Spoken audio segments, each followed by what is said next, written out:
देश में तीसरे चरण का वैक्सीनेशन शुरू होने वाला है। कई राज्यों ने पहले ही घोषणा कर दी है कि वो फ्री में वैक्सीन देंगे। 18 साल से ऊपर के लोगों के लिए मुफ्त वैक्सीन का ऐलान कई राज्य कर चुके हैं, लेकिन महाराष्ट्र में मुफ्त वैक्सीनेशन पर फैसला कल होगा।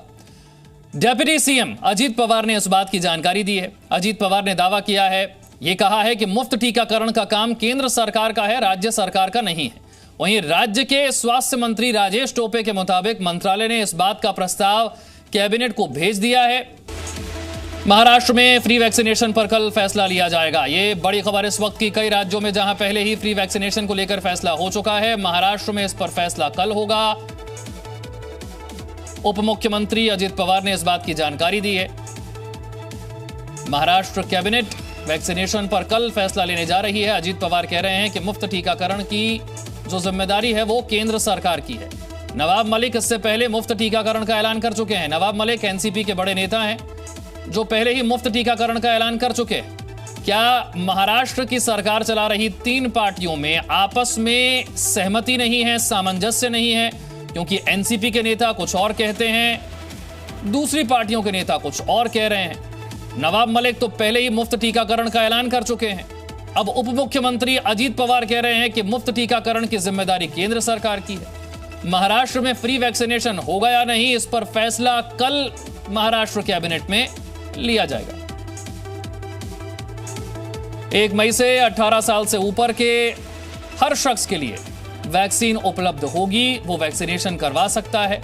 इसके लिए अलग अलग राज्यों में तैयारियां की जा रही हैं, लेकिन ये वैक्सीन मुफ्त में मिलेगी या इसके लिए पैसे देने होंगे, इसके लिए राज्य सरकारों पर फैसला छोड़ा गया है।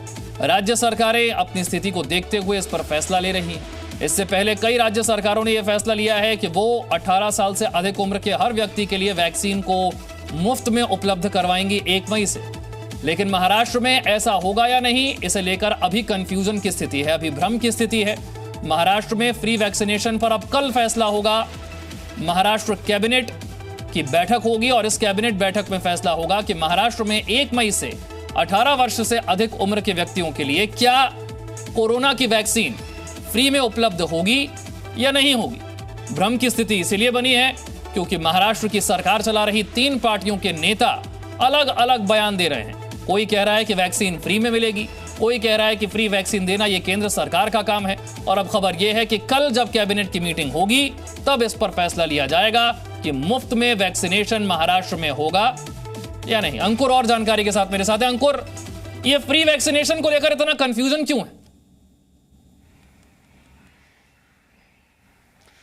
देखिए, जाहिर तौर पर क्योंकि कंफ्यूजन शुरू होता है जब नवाब मलिक आकर सामने अभी तो पहली बार कहते हैं कि जो भी पूरा राज्य है उसके जितने भी बाशिंदे हैं उनको वैक्सीनेशन फ्री में दी जाएगी, उनसे कोई पैसा नहीं लिया जाएगा। इस बात को लेकर थोड़ी देर के बाद जो महाराष्ट्र सरकार में ही मंत्री हैं उद्धव ठाकरे के बेटे हैं आदित्य ठाकरे, वो भी एक ट्वीट करते हैं इसी बाबत।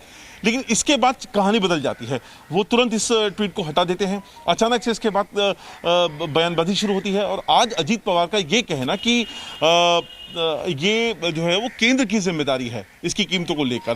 तो यहाँ पर ये एक दूसरे के ऊपर राजनीतिक दबाव की वाली जो बात है वो यहाँ पर साफ तौर पे देखा जा रहा है। अभी थोड़ी देर पहले हम शिवसेना की जो नेता हैं और मुंबई के जो मेयर हैं किशोरी पेडनेकर, उनके पास भी बैठे हुए थे। उनसे बाकायदा ऑफिशियली हमने जब इसके बारे में बात करी तो उन्होंने साफ तौर पे कहा कि जो राज्य सरकार और केंद्र सरकार दोनों को मिलकर इसकी रेट को लेकर बात करनी पड़ेगी, दोनों को अपना अपना हिस्सा देना पड़ेगा अगर हमें लोगों तक फ्री वैक्सीन चलानी है। तो जाहिर तौर पर इसकी टोपी उसके साथ उसकी टोपी। अलग अलग पार्टियों के नेता बयान अलग दे तो समझ में आता है, एक पार्टी में ही नेताओं की राय एक नहीं है।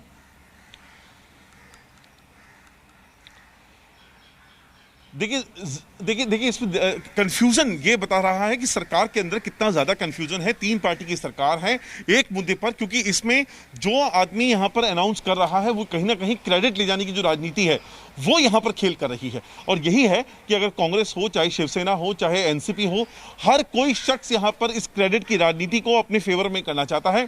क्योंकि कोई भी आदमी जो अनाउंस कर रहा है, जो भी पार्टी अनाउंस करेगी, वो जनता का दिल जीत के ले जाने वाली बात होगी और यहीं पर क्रेडिट की लड़ाई पूरी शुरू हो रही है।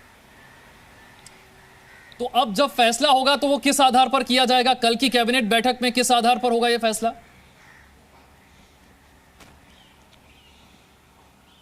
देखिए थोड़ी देर पहले जो मेयर थी वो साफ तौर पे कह रही थी कि आने वाले 2 दिन बड़े इंपॉर्टेंट हैं, इन 2 दिनों में पूरी तस्वीर साफ होते हुए नजर आ जाएगी। इससे पहले अजीत पवार हैं, उन्होंने साफ तौर पे कहा कल कैबिनेट की मीटिंग है, सूबे के मुख्यमंत्री उद्धव ठाकरे खुद इस मीटिंग को चेयर करेंगे और उस मीटिंग पे यही जो मुख्य मुद्दा होगा कि जो वैक्सीनेशन है वो पूरा जो टीकाकरण है महाराष्ट्र की जो जनसंख्या है उसको फ्री में दिया भी जाए या नहीं दिया जाए। अगर नहीं दिया जाए तो उसमें कितनी कम कीमत हो सकती है, क्योंकि उस कंडीशन में जो राज्य सरकार है उसका अपना एक कंट्रीब्यूशन होता है। दूसरा इसमें एक और निकल के आया है उपाय, जो कि शिवसेना के ही सांसद हैं कोटे से, उन्होंने अपनी तरफ से रखा है कि जो बीएमसी, अगर आपको मुंबई के लोगों को देना है तो बीएमसी का कुछ 5,000 करोड़ का फंड है जो रिजर्व में रखा हुआ है, उस रिजर्व फंड का राज्य सरकार इस्तेमाल कर ले और बाद में लोन के तौर पे इसको ठीक है। यानी कि अब कल कैबिनेट मीटिंग में इन बातों को ध्यान में रखते हुए फैसला होगा कि 1 मई से 18 वर्ष से अधिक उम्र के लोगों के लिए जब वैक्सीन उपलब्ध होगी तो वो वैक्सीन निशुल्क होगी या नहीं। बहुत बहुत शुक्रिया जानकारी के लिए। Presenting B News app available on Google Play and App Store. Download it now.